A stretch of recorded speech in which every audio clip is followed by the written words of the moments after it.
Katie is expecting a baby. During her pregnancy, she'll be offered several screening tests to check for health conditions that could affect her or her baby. Katie can choose which tests, if any, she wants. During the first 10 weeks of her pregnancy, she's offered screening for sickle cell and thalassemia. These are blood conditions that can be passed from parents to their children through their genes. The baby's father may also be offered a test. If both parents are carriers, it doesn't mean they have the condition, but there's a chance that they can pass it on to their baby. Between 8 and 12 weeks of pregnancy, a midwife offers her a blood test for 3 infectious diseases: HIV, hepatitis B, and syphilis. She can choose which, if any, of these to be tested for. Screening for these 3 infections is best done early in pregnancy, but they can be offered at any time.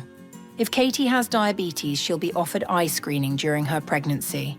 At some point between 10 and 14 weeks of pregnancy, Katie is offered the combined test. This is an ultrasound scan and blood test looking for Down syndrome, Edwards syndrome, and Patau's syndrome. If the combined test cannot be done, she can have the quadruple test up to 20 weeks of pregnancy. This looks for Down syndrome only. Between 18 and 21 weeks of her pregnancy, Katie is offered another ultrasound scan called the 20-week scan. It looks for 11 physical conditions in her baby, for example relating to the bones, heart, and brain.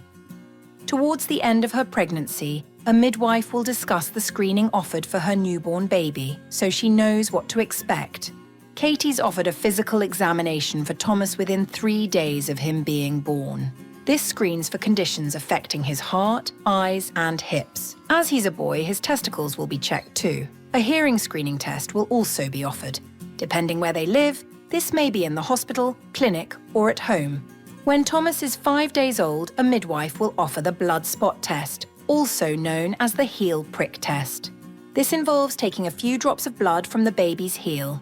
It screens for some rare but serious conditions, such as cystic fibrosis. The tests are recommended by the NHS, but remember, screening is always a choice. You can decide which tests, if any, are right for you and your baby. For more information or support, speak to a midwife or doctor.